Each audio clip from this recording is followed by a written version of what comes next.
አረ እነዚህ ደናሾች አልቻልናቸው። እነዚህ ደናሾች አልቻልናቸው።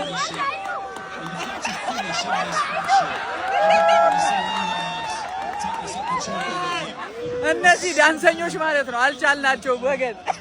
አቢ የምሬ ነው ማርያምን ዳንስ እሳት ነው እና ለዋንጫው ሴሪሞኒ ይጨፍርልናል። እዚህ ጋር ነጭ ሽንኩርት አለ። አረባክ እዚህ ጋር ነጭ ሽንኩርት አለ። እንዴት አየኸው? እረፍ እረፍ። ብሩኖ ምን አባቴ ላድርግ? ገብርኤልን ይኸውላችሁ ይሄን ጀማያችን አሎ ይመቻችሁ አራዳ ልጆች። ይሄን በመሰለ ሁኔታ ዛሬ አሪፍ ደግሞ ልክ ገምቻለሁ። ሶስላል ገምቻለሁ። በጣም ለመጣችሁ ቴንኪው። ብሩኖ ግን ማለት ነው ብሩኖ የኔ እኔ ምን ላድርገው? ገብርኤልን አንድ ሰሞን ከኦዲጋርድ ጋር ማወዳድራችሁት ነበር አይደለ? ምድረ ሚዳቆ ይመቸል። ለማንኛውም if you happy and you know clap your hands. If you happy and you know clap your hands. ቻፓ ደስተኛ የሆነ ያጨብጭብ ወየለው ፈለው ኩኪርስ ማን ምን አገባኝ? አንዱ ፋካ ቦት ዘማባቲ ሁልትራፉ ካልተደነሰ ምን እንደሞተ ጫወተ ነው። ወይኔ ማንቺ እኔ እኮ አንተ ያለ የት ምርመጣመጣው ነው እኮ ነው እኔ እኮ የሚያሳዝነኝ። ደስታዬን መለስክልኝ።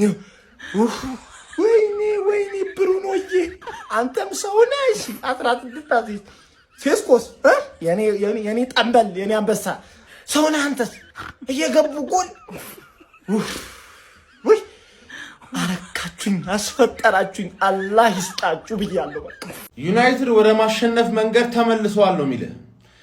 ትላንት ያሁላ ደስታ ካሳለፍን በኋላ ማለት ነው ዛሬ በመቋጠር ፍሬህን ያፈረጥክ ሰው ማለት ነው በጣም ፋራና ነው። በጣም ፋራና ሲጀመር በኦልድ ትራፎርድ 100% ሬኮርድ እኮ ነው ያለው። ገባህ? ብሩኖ ፈርናንዴዝ ሬኮርድ እንዳይሰብር ነው መቋጠር ያለበት። ኦልሬዲ የማንቸስተር ዩናይትድ ትልቁን አሲስት ሬኮርድ በዴቪድ ቤካም የተያዘውን 15 አሲስት ሬኮርድ ሰብሮታል። አሁን ለሄነሪ ሬኮርድ ነው እየመጣ ያለው 4 አሲስት። አራት አሲስት እኮ ቀላል ነው ምናምን ነገር ብለህ እንዳታስብ። ማን ተሳስተሃል ማን።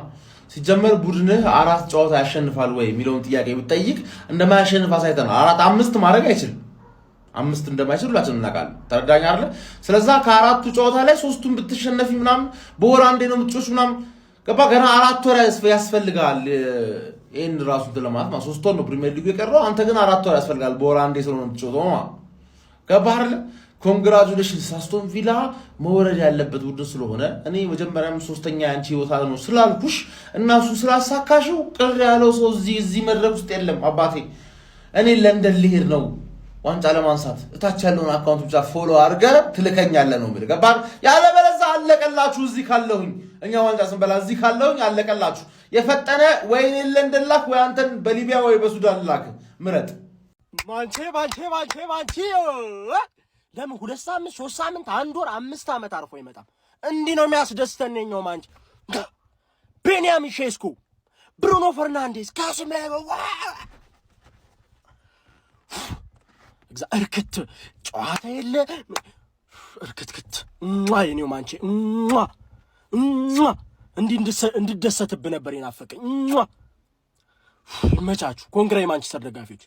እሳት አመድ ወለደ። ተሳስቷል። ያራዳ ልጆች እሳትን የወለደው ሰር አሌክስ ሳማን ፈርጉሰን ማይክል ካሪክን ሁነኛ ሰው አድርገውታል። ያራዳ ልጆች ፈርጉሰን እንደሚታወቀው ፈርስታፍ እንደምንም ሊለዝልህ ይችላል። ክለቡ ግን ገብቶ መልበሻ ክብል ሲወጣ እሳት የነካው አንበሳ ሆኖ ነው የሚወጣው። ይህንን ነው ዛሬም ማይክል ካሪክ ያሳየን። ሰከንዳፍ ምን አይነት ጉድ የሆነ ክለብ እንደሆነ ማንቸስተር ዩናይትድን ተመልክተናል። አይፈራ አይኮራ ያራዳ ልጅ ደረቱን ነፍቶ ይጮታል። ደረቱን ነፍቶ 3 ነጥቡን ይዞ ይወጣል ማለት ነው። ያራዳ ልጅ ማይክል ካሪክ ዘገየ እንጂ ከዚህም በላይ ሊሆን ይችላል። እጅግ በጣም አስደናቂ ብቃት፣ እጅግ በጣም አስደናቂ ቦታ ላይ ይገኛል አሁን የማንቸስተር ዩናይትዱ ክለብ ማለት ነው። ያራዳ ልጆች በሚያስገርም ሁኔታ አስቶን ቪላን በኩርኩም ወደ ታች ደፈቀው። ሌላ ነገር የለውም ነው የምልህ። ቦታ ይሄ አይደለም፣ አይገባህም፣ ዝቅ ልትል እፈልጋለሁ ብሎ አስገድዶ አደረገው። ያለምንም ጥያቄ ነው የምልህ። እጅግ በጣም አስገራሚ ነበረ። ቡድኑ አጣብቂኝ ውስጥ ሆኖ እንኳን ካሪክ የሚቀይረው አጥቂ ነበር፣ ለዛም ሰርቶለታል። ሴስኮን ቀየረ፣ ሴስኮን ማገባ ማለት ነው። ማንቸስተር ዩናይትድ አውሬ ሆኗል። ያራዳ ልጆች አይ ካሪክ ሰግጥ የሚለው ቃል አሁንም እየሰራ ያለው ለማይክል ካሪክ ነው። አይ ካሪክ ባይዘይ በነገራችን ላይ እኔ ሁለቱም እንዲያሸንፉ አልፈለኩም ነበር። አቻ እንዲወጡ ነበር። በተለይ አቻ ሲሆኑ 64ኛ ላይ ቪሊያስ ያገባ ደስ ብሎኝ ነበር። ግን ምን ዋጋ አለው? ደናሹ አገባ። ይሄ ደግሞ ተወጣለ ተለቃለ ሲባል ጭራሽ ብሶበት በስተርጅና አፈላ በስተርጅና አይገርማችሁ? ያ ደግሞ ተቀይሮ ሲገባ ነው እንደው ጎል የሚቀናው መሰለኝ። ያገባል ተቀይሮ ሲገባ። ይሄ ደግሞ ያዝቅለት። ይመቸው። ለማንኛውም ኩናን አለማድረቅ አይቻልም። ከመሬ ነው መላችሁ። በተጨማሪ ግን ማለት ነው ያው ውጤቱ መጥፎ አይደለም፣ ቆንጆም ብቻ ዩናይትድ ግን እንዲያሸንፍ አልፈለኩም ነበር። ይመቸው። ለማንኛውም ግን ይሄ የተጣለ ቲም በቃ ማሸነፉን ሊያቆም አልቻለም። ማን እኔ በየሳምንቱ አንድ ቲም ብቻ ኒውካስትል ብቻ የሚያስደስተኝ ቪላ ምን ሆነ ነው? አንድ አቻ ነበራችሁ። ለምንድን ነው የምትቸኩሉት እንደዛ? ረጋ አትሉም እንዴ? ግልጽ ነው እንደሚገባባችሁ። ማን በጣም ነው ማትችሉት ስታስጠሉ። ማን ይሄ ሰውዬ ማለት ነው እድሜው ይጣራ። ካስሜሮ ጤነኛ ምን ሆኖ ነው? ማን ዩናይትድ ማለት ሴት ፒስ ማግባት ስለጀመረ ነው አሁን ፕሪሚየር ሊጉ ላይ በደንብ እየተፎካከረ ያለው። የእውነት ምላችሁ ሴት ፒስ ማግባት ጀምሯል። ሴት ፒስ አይገባበት። ገብቷችኋል? ማን ብሩኖ ፈርናንዴዝ 16 ወይኔ ጉዴ።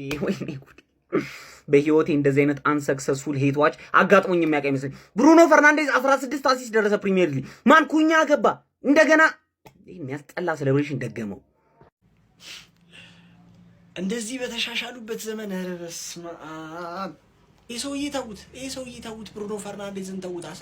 16ኛ አሲስት ነው መሰለኝ ዛሬ ያደረገው። 4 ነው የሚቀረው ሪካርዱን ለመስበር የኬቨን ዴ ብሮይን እና የቲየሪ ሄንሪን ማለት ነው። 8 ጨዋታ አለ። በእርግጠኝነት የሚደርስበት ይመስለኛል። ሜዳ ላይ ራሱ አረ ለሼሽኮ ራሱ የሰነጠቀለት ኳስ። እኔ ሼሽኮ ማለት ነው በቃ ዛሬም ተቀይሮ አግብቷል። ባይዜ በቃ የሚገርም ከቤንች ላይ እየተቀየረች ታገባለች። ሲያስጀምረውም ያገባል። ቀለል አድርጎ ለኩኒያ ያሳለፈለት የሆነ ኳስ። ኩኒያ ደግሞ እንደዛ አይነት ቦታ ላይ አይሰማም፣ ሮጣ ያልፋል ምናምን ይጨርሳል ማለት ነው። በስማም ሲማማቱ በዛ ላይ ለማውጣት ምናምን ዮሮ ራሱ ዛሬ ምርጥ ነበረ። ታክል እየገም ሜኑ ራሱ አረ በስማም እንዳትጠጋኝ ብሎ ቪላን ወደ ታች ልቆታል። ማንቸስተር ዩናይትድ 51 ነጥብ ነበራቸው 54 አድርጎታል ማለት ነው። ዩናይትድ ይመቻችሁ። ይሄንን ቴሌግራም ናውን ፕሬዲክሽንስ ብላችሁ ተቀላቀሉ። ትኬቶች አሉ በየቀኑ። ፒስ አይ ዘንድሮ ማለት ነው ትርፌ ቆርጣ ተነስታለች። ጀማው የምሬን ነው የምላችሁ፣ ቆርጣ ተነስታለች። ቶፕ ፎሩን እንድች ብያ አላስነካም ብላለች። አሁንማ 3ኛ ደረጃውንም ያረጋገጠች ነው የሚመስለኝ። ጀማው ቆንጆ ፐርፎርም አድርጋ 3-1 በሆነ ውጤት አሸንፋለች። አፍጥር ፕሮግራም ላይ ሆኜ ነው ቪዲዮ መስራት ያልቻልኩት። የምሬን ነው የምላችሁ። እና ግን እንኳን ደስ አላችሁ። ያው ቸልሲም ተንበጫብጫል። እንግዲህ ሊቨርፑልን ማታ እናየዋለን። በቃ ገብተሻል ቶፕ ፎር እንዳታስቢ ትርፍዬ። እንኳን ደስ አለሽ። ስለጫወተው እንግዲህ ሰፋ ያለ ነገር ደግሞ እንግዲህ ከፕሮግራሙ ስመለስ ከአፍጥር ፕሮግራሙ በኋላ በሰፊው የምናወራበት ይሆናል። ጀማአው ለማንኛውም የትርፌ ደጋፊዎች ኮንግራ እንኳን ደስ አላችሁ። አሁን እያረጋገጣችሁ ነው፣ ልክ እኛ ዋንጫ እንደምናረጋግጠው ማለት ነው። ገብቶሃል? እኛ ዋንጫችንን እያረጋገጥን አይደል? እናንተ ደግሞ ቶፕ ፎራችሁን በአግባቡ እያረጋገጣችሁ ነው። ይመቻችሁ። በስተ መጨረሻ